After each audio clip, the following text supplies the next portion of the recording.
Well, I'm absolutely delighted to welcome Adam Coffey to the stage, very first presenter at this third annual Business Acquisition Virtual Summit.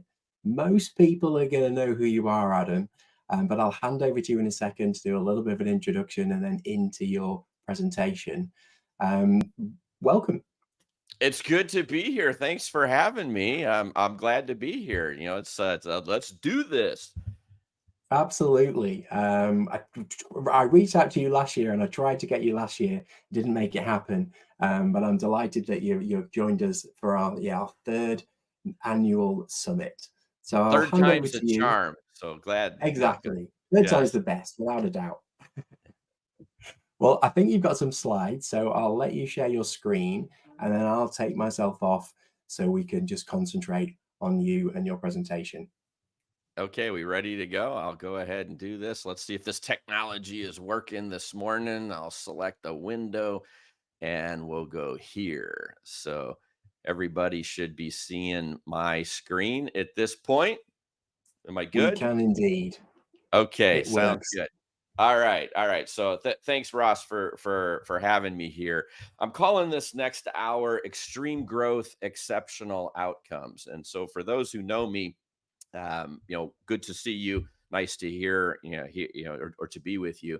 For those who don't, I'll just give you a little bit of an introduction about the road that I've traveled.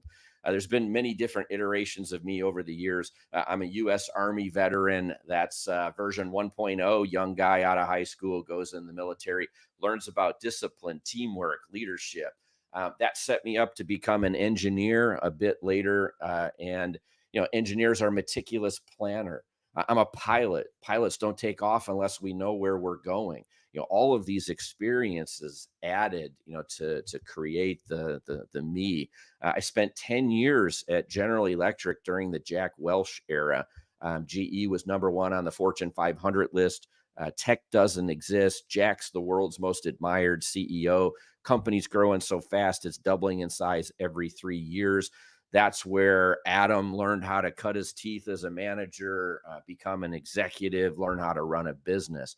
Then I spent 21 years as a CEO building three large companies for nine different private equity firms, 58 acquisitions, buy and build guy, turnaround guy. Everything that I ran didn't work. When I got there, there was a reason they brought me in. So, Mr. Fix It First, then scale it fast, grow to large scale and size, and then monetize it. I have over 2.4 billion in exits as a CEO. And I've written four number one best-selling books. So thank you to everybody around the world who's made my books number one bestsellers. I appreciate you. And something not everybody knows in the world is that I donate my royalties to charity, and so my six-figure royalties fuel my philanthropic work. And I wrote these books to give back. I wrote these books to help you, and so I donate my royalties to charity. So let's dig in, shall we? One thing that's interesting about my background is, I'm not a one industry guy. I work with dozens of private equity firms today. I currently work with 71 different founder led companies. After being a CEO for 21 years and running three different companies, I got bored. I just got bored with building one company at a time, and I wanted to start helping many. I'm 60 years old, and I said, how do I want to ride out, the last 10, maybe 15 years of my career? I want to help as many people around the globe succeed as I can. And so that's what we're here to talk about today. And I'm going to touch on a lot of different subjects. So I'm going to dig in by sharing a little secret. How do I evaluate any company in any industry? And it kind of starts with something that I wrote about in Forbes. I call it the 30-20-10 rule. So literally PE firms pay me millions of dollars to help them, to work with them, and I'm sharing you the same basic tool that I use with them. So I'm looking at a sim, I'm looking at a book, I'm looking at an income statement. It could be a company that I'm building, a company that I'm thinking about buying, one that somebody's hired me to look, under the hood of. But it all starts right here. In order to effect a turnaround or understand how a company's performing, I use the 30-20-10 rule. So let's talk about the 30-20-10 rule. First of all, any company I look at, I'm looking for a gross profit of over 30%. If I don't have more than 30% at the gross profit level, do not scale. Stop. Do not worry about growth. We need to fix the unit level economics first. I don't want to scale a problem or low margins. I only want to scale a well-performing business. These, by the way, are minimums. I would prefer to have much higher, in gross profit, but let's say it needs to be at least 30%. SG&A, back office, indirect expense must be under 20%. And we must earn our back office expense as we're building our empire. And the net profit must be over 10%. I need to earn at least a dime on a dollar to have a viable company that's ready to scale. For a lot of entrepreneurs out there, we're focused on revenue. Folks, revenue doesn't matter. Earnings do. I work in the largest category of private equity, which is buyout funds. Buyout funds are buying mature companies and mature industries that have a history and track record of earnings and growth. I'd rather be on top of a company with 50 million in revenue, earning $7 million, in earnings, than a company with 100 million in revenue that's earning $7 million in earnings. One is a dog with fleas because its profits below 10%. The other one is running at a much higher rate, about a 15% EBITDA margin. And that company is worth more money than the one with 100 million and the same level of earnings. So net profit, SG&A, gross profit. This is how I walk into any company, any industry for the first time. Every time I ran a company, I was new to the industry when I got there. Somebody hired me as a CEO and they said, Adam, you are now an expert in this industry. How do you act? And so it starts with 30-20-10. Prerequisite for 30-20-10, I must have a good income statement, and the income statement must be accurate. And let me just tell you, folks, that accountants around the world, whether they're using GAAP or IFRS, most of them don't actually, most companies I look at don't have a good, clean income statement. They have expenses miscategorized. Accountants care about revenue, income, how much revenue did we have? Did we capture it all? And they care about earnings because that's what we have to pay taxes on. But I see a jumbled mess of goo in the middle, on a lot of companies that I evaluate. So the chart of accounts, we need to make sure that revenue is hitting the income statement, that expense is hitting the income statement in the appropriate place. And if I have a well-organized income statement, then I can apply the 30-20-10 rule. So what do I do? Well, if gross profit's not over 30%, my focus is on price, lowering my direct costs, and unit level economics. And so I'm walking down the income statement. And as I'm going down the income statement, my first stopping point is gross profit. Am I at 30%? Yes, no. If no, what do I do? Well, I don't worry about back office expense yet. I haven't gotten there. I start with, am I bringing in enough revenue to generate enough gross profit to support the rest of the company and hit my minimum target for earnings? So I'm going to focus on price, on unit level economics. And we'll talk more about that in just a minute. So here's an example of a company, one of my clients in the UK, and in this particular case, as I'm walking down their income statement, I'm seeing 36.8% gross profit, 2 thumbs up. They get a green traffic light. We're ready to keep moving. So if it's off though, unit level economics, in any company that I'm running or looking at or evaluating, I'm thinking to myself, what is the unit level economic? Not too long ago, a billionaire was talking to me about helping him fix a company that in this country, everybody would know the name. I'm not allowed to share because of an NDA. And, when I thought about that business, thousands and thousands of service trucks out on the road, out fixing things that are broken. And, the company's not performing. It's a turnaround situation. It's losing money. Adam, what's wrong? I come in, I look at it, I apply the 30-20-10 rule, and I stop right at gross profit because I'm not at 30%. And I'm like, folks, the reason why 4 or 5 CEOs have failed to fix this company is because they're trying to fix it from the top down. We need to go to the bottom and fix it on our way up. I've got thousands of trucks. let's look at what the economics are for one truck. That's my unit level economic. What's the expenses? This example here is for a landscape maintenance company. But what are, I build an expense model, I build a revenue model. How much revenue can I generate with the people in the truck? What's the expenses to have those people in the truck and have that truck out there? And can I hit 30+% gross profit? If not, I don't grow. I stop. I have to fix it. How do you fix a company with thousands and thousands of trucks on the road when the gross profit margin is low? I don't have to fix them all. I only have to fix one. And so I get back to what is the basic unit level for any company, that I'm using. If I'm a manufacturer, it might be I'm selling a widget.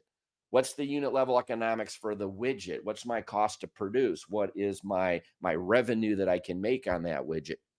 And so I find in any company, what's the unit level, smallest unit level where I need to be successful. And then I engineer the model that takes me to success. And then once I solve here, I'm ready to continue and keep going and start thinking about growth. So SG&A, or indirect expense, back office expense, I got to keep that under 20%. Now, frankly, I'd like it to be closer to 15. I'd like 30% gross profit to be like 35% gross profit, because I'd like to make 20 cents on a dollar rather than 10. But, when I'm looking at SG&A, or back office, this is now sales and marketing. It's my cost to run the company, customer service, HR, accounting, payroll, legal, all of these other, expenses. And I have to create some kind of a framework as I'm growing and scaling a business. How am I going to build the back office that I need? We need extreme discipline here. And SG&A is where I see a lot of companies getting out of whack. Here again, a different client in the UK. This particular company was at 20% SG&A. They get a green light because they were meeting my minimum. But what do I do when SG&A is over 20%? So I split the sales cost, from the G&A, the general administrative cost. And I start asking myself questions. Is this company a B2B company, business to business? Is it business to consumer? I might expect higher marketing costs if I'm marketing to consumers and my average sale or revenue per unit is small. I might expect to see that. So I'm thinking, what kind of business is this? And is the expense structure appropriate? So this example was a US client that actually sells their product through a distributor. So I don't have to find consumers. I don't even have to find businesses. There's a few hundred distributors, in a given country that sell the product. And so I don't have a lot of the sales cost. Matter of fact, in this company, it was only 3.7% of revenue. 22.7 was pure G&A, just general administrative costs. And, in this particular case, if I could get the 26 below 20, this is a company that somebody wants to sell, I would actually increase the earnings by 100%, which means if I'm selling something and it's at a 10 times multiple, I'm actually going to see, double the exit than if I didn't fix this. So what was wrong? Too many chiefs, not enough engines. Too many managers, not enough worker bees. Whatever analogy we want to use. And in the Fortune 500 world, it's typical to have one dedicated manager for 30 line employees. Very difficult numbers to achieve in small business. But I do like to see businesses that have 100 or more employees have one dedicated manager per about 14, 15 employees. And it's frequent when I go into a company and do a turnaround, I look at a company and I see, 3 worker bees for one queen, and every manager, there's 3 or 4 worker bees, and there's just way too much management. Why does this happen? Usually when we're scaling a business from small to large, we might have a person who's in a leadership role. We might give them a big title. You're a vice president, and you're a general manager of this or a general manager of that. And as we're scaling the company, we very quickly are potentially outgrowing the talent level. You're talking to a guy who takes a company that I might start with at 100 million of revenue. and I'm going to 500 million in revenue in 3 or 4 years, and then I'm going to $1 billion in revenue. And that leader with a senior role at 100 million, or 50 million may not have the capacity, to run the company as a VP of a department, when I'm at 1 billion. And so I constantly have to be thinking about talent level. And so what do? Well, they're a good person. They've been with me for a while. I'll just hire more and I'll add more VPs and more directors of this and more general managers of that. And so very quickly, my SG&A gets out of whack. And so the way I think about SG&A, or indirect expense, is the gross profit, the unit level, how well I run the business minus the minimally acceptable profit equals how much I can actually spend to run the business. And so my framework, if a company's passing my 30-20-10 rule, if I add 1 million in revenue, that means I've got 300,000 in gross profit, and that means I'm allowed 200,000 of SG&A spend. And so every time I add a dollar, I get 30 cents of gross profit, and I could put 20 cents into my piggy bank. Now, I actually like to put less than that. I might put in 10 to 15 cents in my piggy bank. And so as I'm growing the top line, I'm growing revenue, which means I'm leading with revenue. I'm lagging with SG&A expense. And now, as my piggy bank is getting dollars, I've got my wish list. I wish I had a director of marketing. I wish I had a vice president of this or that. And so I have my wish list. I have them ranked and ordered. As I'm growing the business, as my piggy bank is building up the money, I'm now able to go over and start hiring the people that I want to run my business.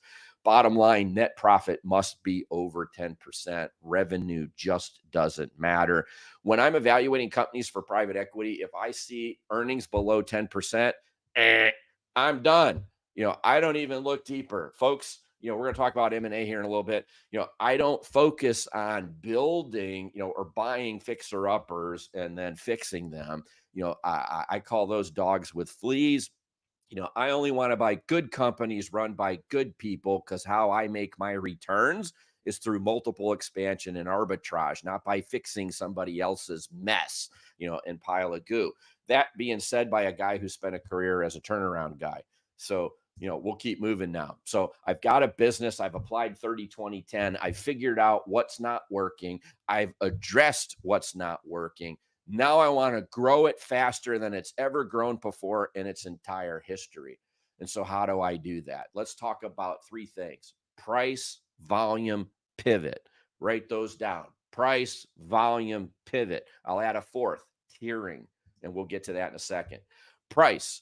Most companies on the planet use a cost plus model to price their goods or services. They say, hey, how much does it cost me to service? What's the margin I want? And that's what I'm going to price at.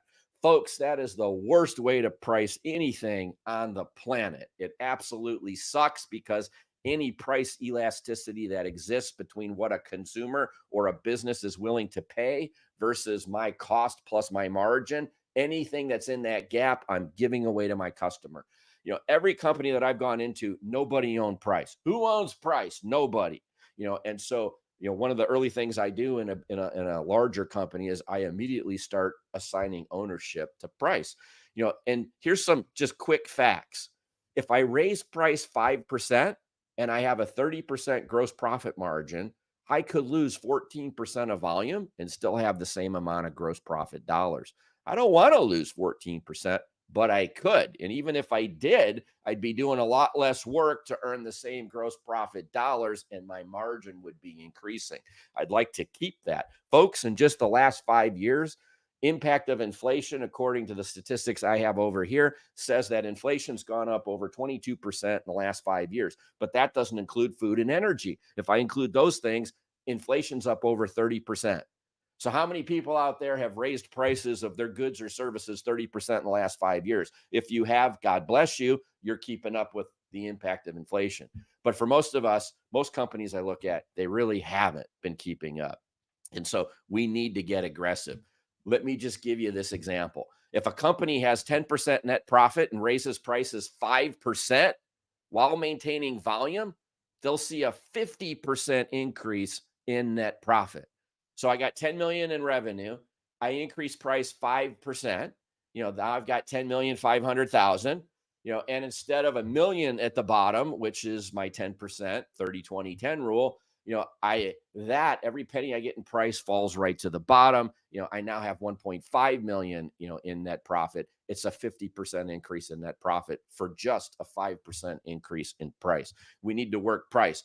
Volume, too many sales organizations I see are not optimized. We need hunters, people willing to knock on doors and find new customers. We need farmers, people who are willing to work with existing customers and maximize volume.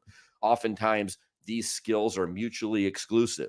A person that's a good hunter is not a good farmer. A person that's a good farmer is not a good hunter. We need to focus on our comp plans. Many companies I look at actually give more to the sales rep than they make themselves, which is a fundamental problem. And so metrics are key. Understanding as we're raising price, what's my number of bids going out? What's my close rate? Am I holding my close rate? I want to raise price up until I start to see close rates start to fall. And I want to have a regular mechanism of increasing prices all the time. What's a pivot? We've got customers. The hardest thing for all of us to do is get a customer. Once I've got them, what else can I sell them? How can I cross sell? How can I get them to buy things? What do they buy before me? What do they buy after me? What could I do to be able to sell them more? And I use mergers and acquisitions as a way to speed up that process. Let me give you an example of a purely organic pivot. So here's a company from Canada called New Age Products. They sell these slick lines of garage cabinets for guys like me who are car guys, and do-it-yourselfers. And I can go to a big box retailer and I can order New Age products, and a do-it-yourselfer gets them, and then we pimp out our garage. I put the epoxy floor down. I put these cabinets up on, all over the walls, so that my Ferrari or my Bentley looks really cool, when it's in that garage, and I can go out and rub on it with a diaper. And it's like, I got my man cave. And so what did this company realize? Well, do-it-yourselfers who pimp out their garages are also do-it-yourselfers who love to also build outdoor kitchens and barbecue areas. And inside they got bars. And so they took their expertise, created new product lines that appealed to the same customer. And now they've created strategic pivots in a way to generate more revenue from that existing customer. So new product, same client. Another thing I always do, I'm looking at tiering products and services. I can't tell you how many companies I look at that put out a bid and they only put out one bid, one bid. That's it. And I think about, we need more than one bid. I always want three. In Marketing 101, they teach you that everything is done in threes, never four. If I give a consumer 4 opportunities to make a decision, they don't make any decisions. Too much. They get overloaded. They walk away. If I'm only putting out one bid, I'm missing some opportunity to upsell, or I might be too expensive for some, and I'm missing an opportunity to capture somebody into my revenue stream. Great example of this is Mercedes-Benz. They've got S-Class, E-Class, C-Class. I could spend 40,000 US on a Mercedes-Benz, or I could spend 140,000 on a Mercedes-Benz. I walk into a Mercedes-Benz dealership and they size me up, look at my shoes, my watch, and they say, "What kind of dude is this?" "Oh, he looks like a S-Class guy. Let's get him over to the S-Class." That's good, better, best. That's best. But once I'm in the S-Class, they got a chance to upsell me again. So let's talk about the S560 or the S460, 560, or the AMG, and so they got a chance to tier me again with 3 more options. Always done in threes. We need to tier products and services. We're back to Canada, to my friends up north, New Age cabinets. Take a look at these 2 layouts. They're identical. The picture may have them in a different order, but they're the same cabinets. One costs $2,800, one costs $5,600. One is a lighter gauge steel, a painted finish. The other one's a heavier gauge steel, fully welded seams, and a powder coated finish. They look identical, but for a guy who says, "Hey, money's not the object. I want the best looking garage on the block. I'm going to spend more money."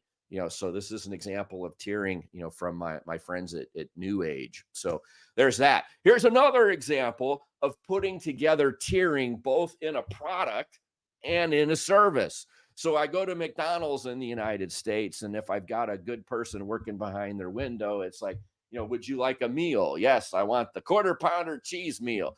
Would you like to supersize that? Oh, hell yes. Get me more fries. I feel the heart attack coming on. Hey, would you like an apple pie with that? Of course I do. I'm hungry. That's the best time to hit me up with tiering and cross sells and upsells. And then when I'm lazy and I don't even go to the store and I use DoorDash, which I do frequently, I'm here to admit I got a lot of DoorDash in this belly, let me tell you. Then they've got this choice, and the tiering is based on speed of delivery. Adam, you can get this in 25 minutes. Well, I don't want to wait 25 minutes for my quarter pounder with cheese. I only got an hour for lunch. I need it here quicker. I click the 2.99 button, which is direct to me, and it's going to get here 10 minutes faster. So I'm paying $3 for 10 minutes, but I can do both. I can upsize, I can cross sell, I can do speed, I can combine this, perfect example of tiering. So I'm maximizing top line. I also have to maximize my margins. I want to challenge the status quo. I want to rethink my structure. I think about all jobs, regardless of whether you're an executive or a janitor. There's high value work that we do, and there's low value work. Low value work may need to be to get done. But if I've got a technician, as an example, who's trained to fix HVAC systems, I want that person in front of broken HVAC. I'm paying this guy $60 to $80 an hour. I want him fixing broken equipment where I'm billing my customer, hundreds of dollars an hour. I don't want him driving, chasing parts, filling out paperwork. That's all low value work. And if I could get them to do less of that, more time in front of broken equipment, they're going to be much more efficient at the unit level economic, which is one service tech and one truck. How much revenue can I bring in? Well, if he's filling out paperwork instead of fixing stuff, I'm bringing in less revenue. So there's all different ways, but we need to think about automating, outsourcing, eliminating low value work. And then I think about when I get into a company, what do I do a lot of? I ask for an HR census in a new company. Hey, Adam, you got 1,400 service techs. Adam, you got 425 construction workers. You got 67 salespeople. Okay. So I got a lot of service techs. Obviously, these 1,400 service techs, they're doing over 1 million service calls a year. Boy, if I could find a 5% productivity gain in one service call, going back to the unit level here, then I could replicate that across 1 million service calls. So I go for the high value stuff first by understanding what is the high value, high volume activity that all of these people are doing. And why are we doing what we're doing? And does anybody care? And are they willing to pay us for what we're doing? If not, we need to stop doing it.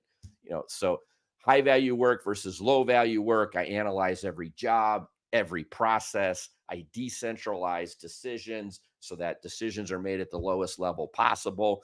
And then I automate, outsource or eliminate. Work has to get done, but if it's low value work, can I outsource it? Can I put it into a lower cost labor environment?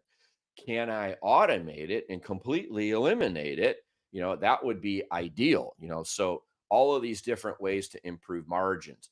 But the real secret to all of my exits and the billions of dollars that my shareholders realized during my CEO run comes from acquisitions. It's the secret sauce to scaling.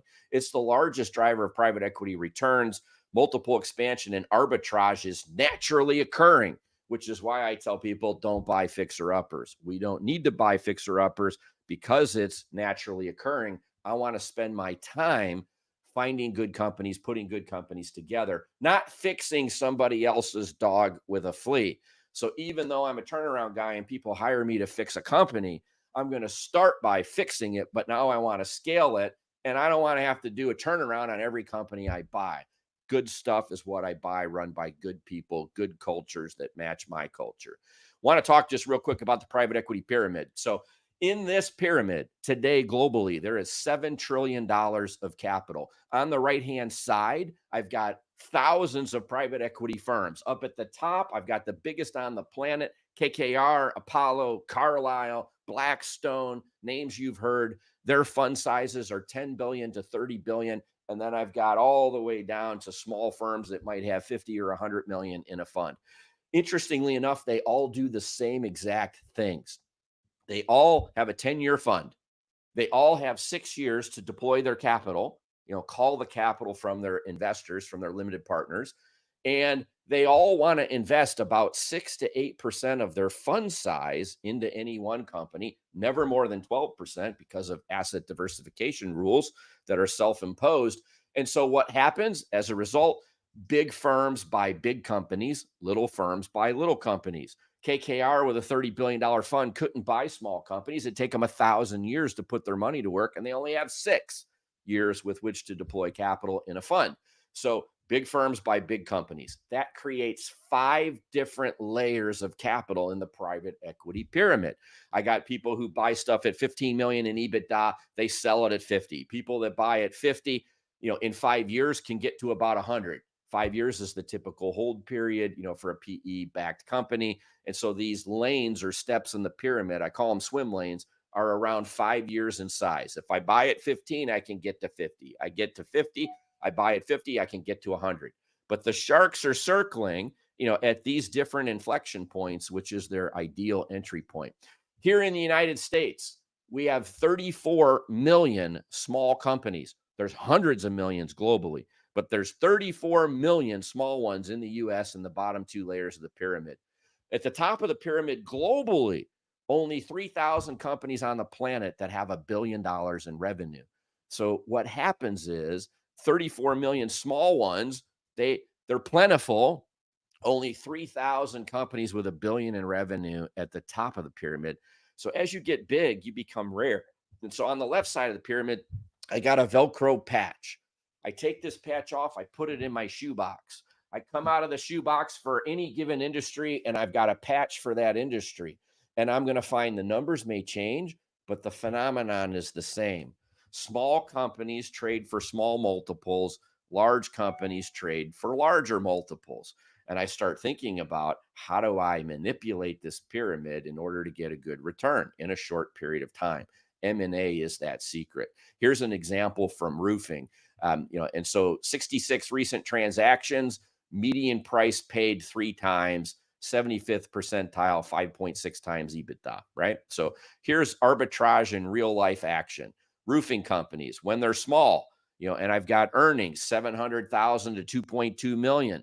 I've got EBITDA multiples 1.4 to 3.3. They're gradually getting bigger as the companies are getting bigger. I get to the first exit point, I'm between 4 and 6 million of EBITDA. Now all of a sudden roofing companies are trading for 8 to 9 times. Why would I buy a bunch of small ones that are dogs with fleas that are broken when all I got to do is buy them, pay fair market value for good ones, put them together, and then I'm going to realize the arbitrage. An example from my last hold period of one company that I was running. This was the first flip. I started with a platform. I bought 8 companies in 3 years. I put them together. On average, I was paying 5 times EBITDA for each of those 8 add-ons. When I put them together and sold the company, I sold it for 14 times EBITDA because I got bigger. I climbed the pyramid. I became rarer. Bigger funds could now put their money to work. Hey, there's a good looking HVAC company. I want to have that. Going rate for the bigger company 14 times. So for every dollar of earnings that I bought and paid $5 for, I'm now selling that same dollar of earnings for $14. And that difference from 14 to 5, $9, that's the arbitrage that naturally occurs when a small company gets bigger. This is why private equity is so focused on buying a bunch of companies in an industry and putting them together. It's arbitrage, and the arbitrage is created. And guys, and ladies, I used other people's money to do it. 100% debt financing to do the entire thing. The cash flow from the 8 companies I bought serviced the debt of the company that I was buying and building, and it serviced the debt for all of it. And so I'm using 100% leverage. On the platform, I paid 50% equity and 50% debt. All the 8 add-ons, 100% debt, put it together, now sell it for 14 times, pay off the bank, put the arbitrage in my shareholders' pockets. This is the power of buy and build. And we want to do all of these things. You can't just be a buy and build. You can't just be a bunch of companies slammed together. It's got to be growing organically. As it's getting bigger, margins have to be improving. troubleshooting it 30-20-10, increasing organic growth, price volume pivot tiering, improving margins, automate, outsource, eliminate, and then now we add in M&A. It's the secret ingredient. I'm a cook in a kitchen, baking a cake. I've got three ingredients: organic growth, margin improvement, M&A. And in a very short period of time, I can scale a company to a much larger size. This particular case, it took me 36 months, and my shareholders got a 4 times multiple of invested capital, which in PE speak is a home run. It was a 56% IRR. So it can also happen very quickly. Criteria, as I've said, only buy good companies. Know what good looks like before you start looking, and avoid shiny penny syndrome. Shiny penny syndrome is when you're in deal mode and you overlook obvious flaws in a company and buy it anyway because you just want to buy stuff. I once had one bad acquisition, which was less than 5% of my revenue, caused me 80% of my headaches for the next 3 years. You don't want to buy bad companies. Matter of fact, words of wisdom, I'd rather not buy a company I should have than buy one I shouldn't have. I'd rather have regrets about, I wish I would have bought that, than having regrets about, damn, I wish I didn't buy that.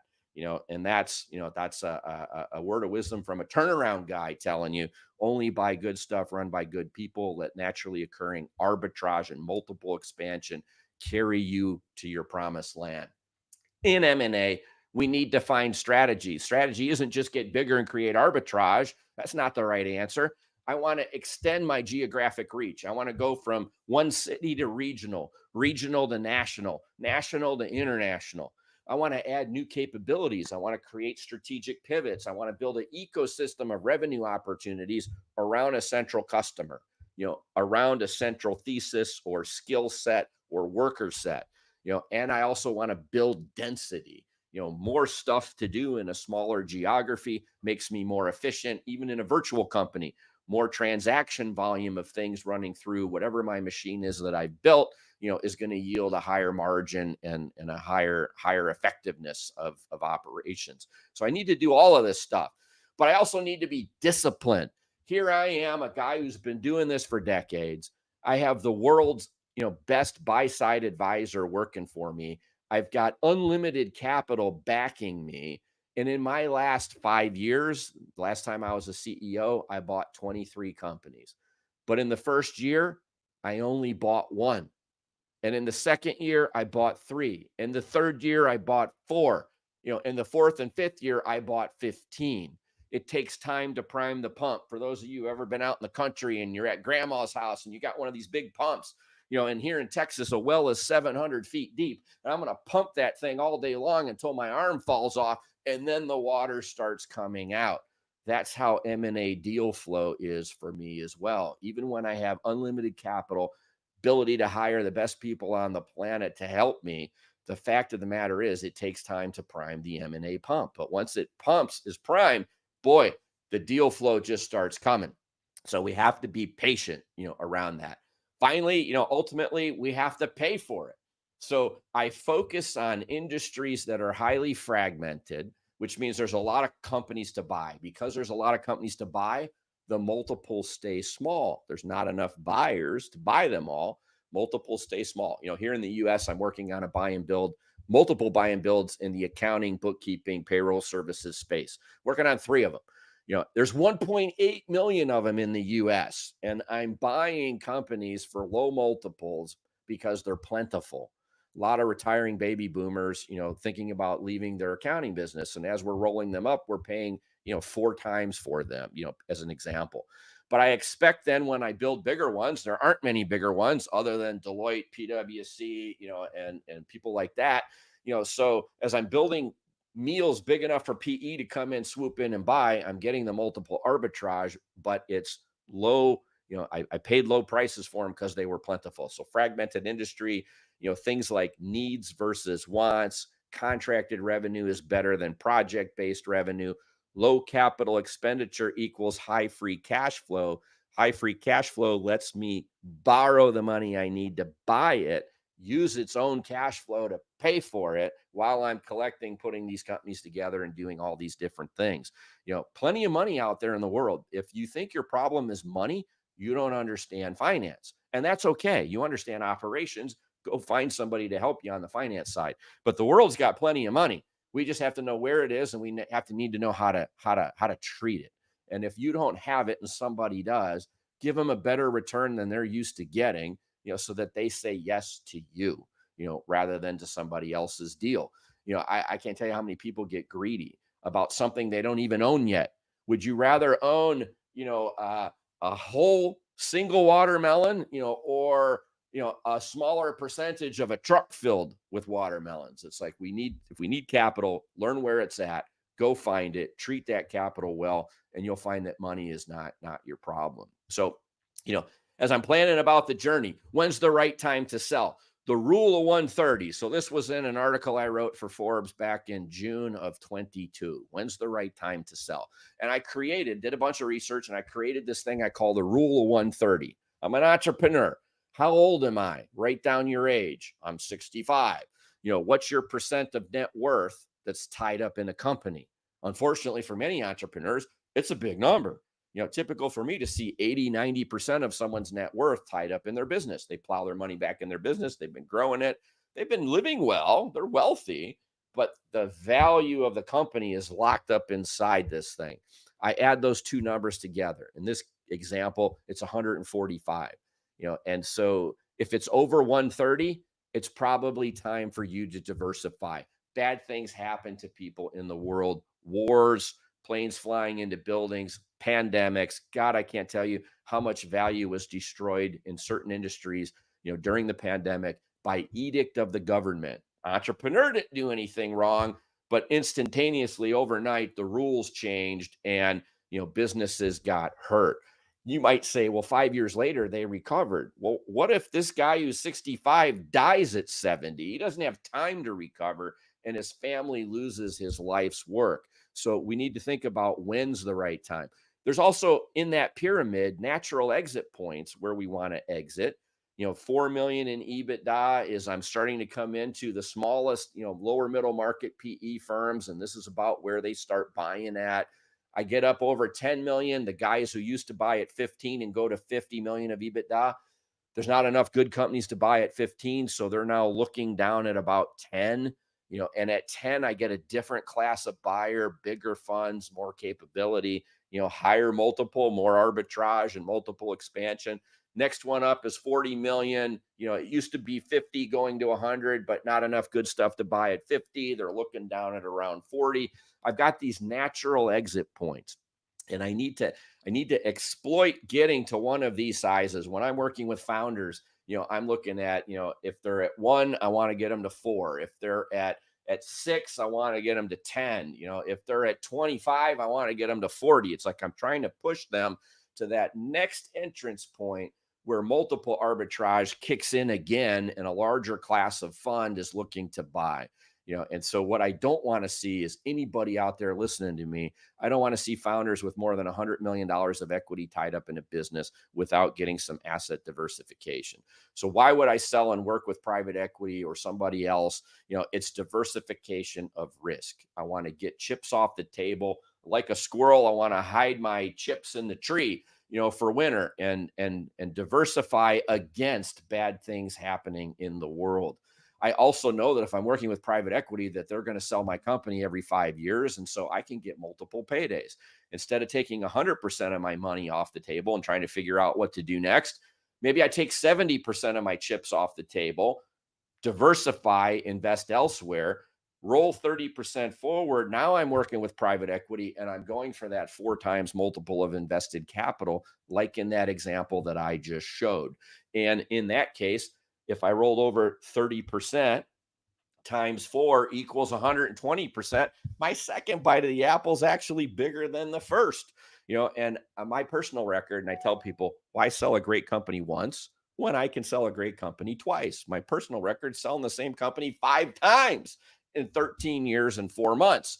So we can use other people's money to scale fast. We can get asset diversification. We can ride the coattails of the most sophisticated investor class on the planet.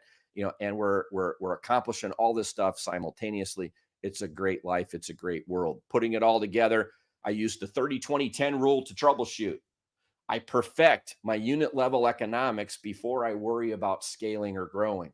Once I've got unit level economics dialed in, price, volume, pivot, tiering, challenge my status quo, high value work versus low value work, outsource, eliminate, automate, use mergers and acquisitions to juice up and get to a large size and scale quickly, take advantage of arbitrage and multiple expansion.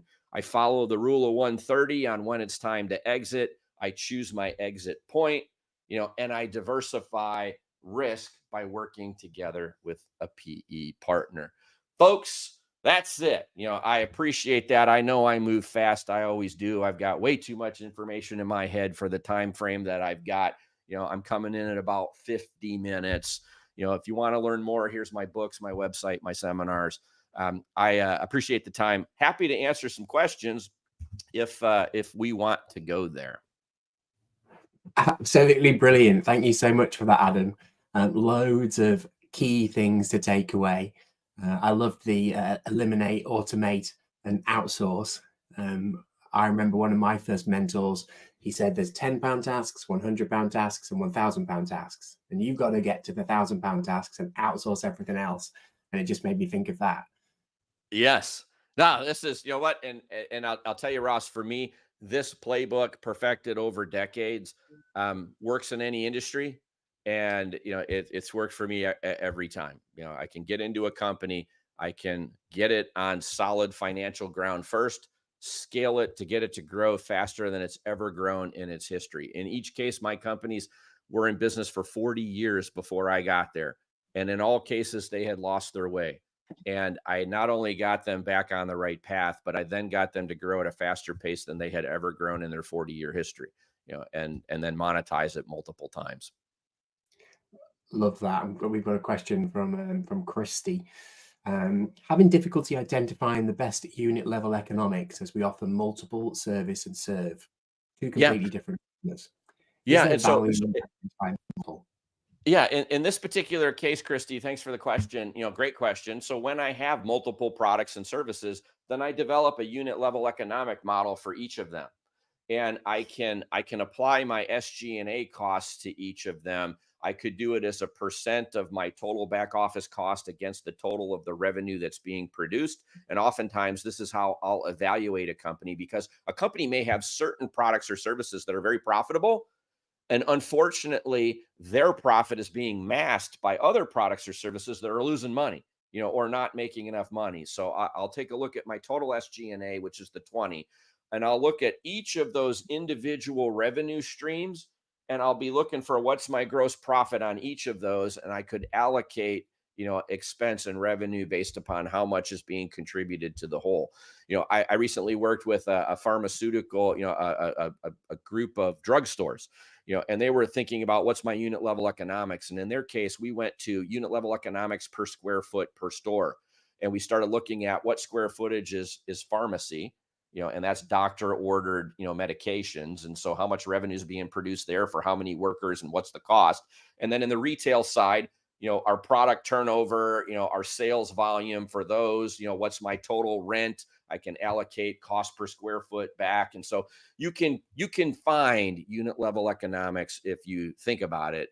I use examples where it's kind of one and done. It's easy, but I know complex businesses have multiple revenue streams, and I can use 30-20-10 to analyze each of them individually to find my unit level economics and how things are working.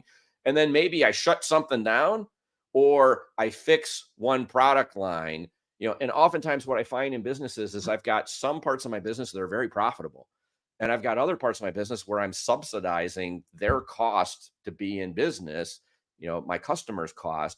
And sometimes I do something radical, like completely turn it off, because, I'll give you an example of a trucking company I looked at. It had over 100 million in revenue. It was earning $7 million in earnings. We found that one segment of its business was really kind of at a loss. And by shedding it, and it was a large amount of revenue, earnings went from 7 million to 12 million on less revenue. right? So again, it's not about revenue, it's about earnings. And so analyzing individually is how we tackle that. Love that. Yeah, great answer. Thank you. Do you have a preference for the size of the initial platform company relative to the smaller ones behind it?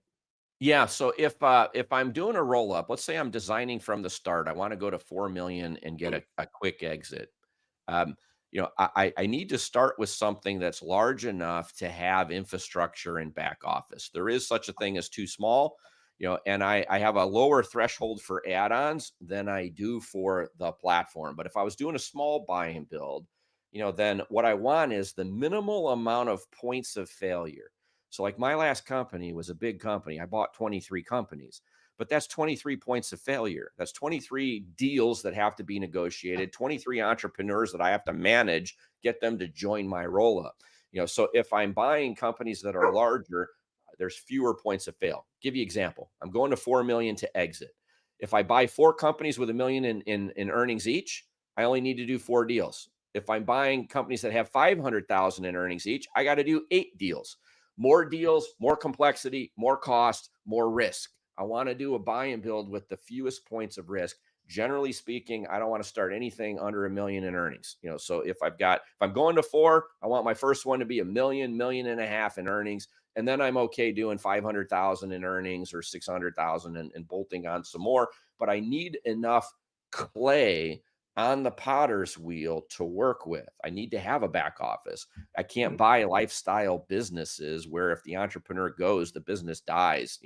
I need to have other people and infrastructure and process and systems. If you take a look at my last company, I started with a platform that I paid 125 million for it, was 67 million or so of equity. The rest was debt. Then I bought 23 acquisitions, add-ons. Each one was about $10 million in size. So relative, fairly small in totality. All of them combined were bigger than the platform, to create a massive company that sells for a much higher multiple, much higher dollar value. So I look for at least about 25% of my target exit. If I want to go to 10 million in exit and I'm starting from scratch, I'm looking for 2.5, 3 million, in size for that first. So that's kind of how I think about it. Love it. Yeah, thank you. Christian says, are there any industries you would not consider viable? So there are a lot of, private equity pretty much has permeated every industry on the planet, but there are some industries that are better than others. And so I do have a formula. And first of all, you can make money anywhere. People are making money anywhere, but there's risk and there's different risks associated. Needs versus wants. In a needs-based business, I have better stability in an up and down economy. If it's wants based, I've got big vacillations in revenue and I can get hurt. I'm looking for, again, my profile would be contracted revenue is better than project based. Doesn't mean that I couldn't make money, in a project based company because I have, but if I'm a rookie wanting to start out and stack my deck and limit risk, I want needs versus wants, recurrent revenue versus project based. I want high fragmentation so I can buy them cheap, low capital expenditure, high free cash flow so that I can use the cash flow in the company to service the debt to buy it, and potentially even turn it into an ATM while I'm building it, and then I'm looking for, an industry where, as I'm building it, I'm getting good multiple arbitrage and there's good multiple expansion. And then I'm looking for PE activity because I'm going to need a buyer to sell it to, as I'm building it to exit. In all things, I didn't get to talk about it much today, but I really strongly believe in culture. It starts with really strong culture. I hold employees accountable, but I also take good care of employees. I pay fair wages, and I make sure that they understand the journey ahead, what the corporate values are. These things are tantamount to success. They're the cornerstone of building any empire, is having a great culture for employees. Love it.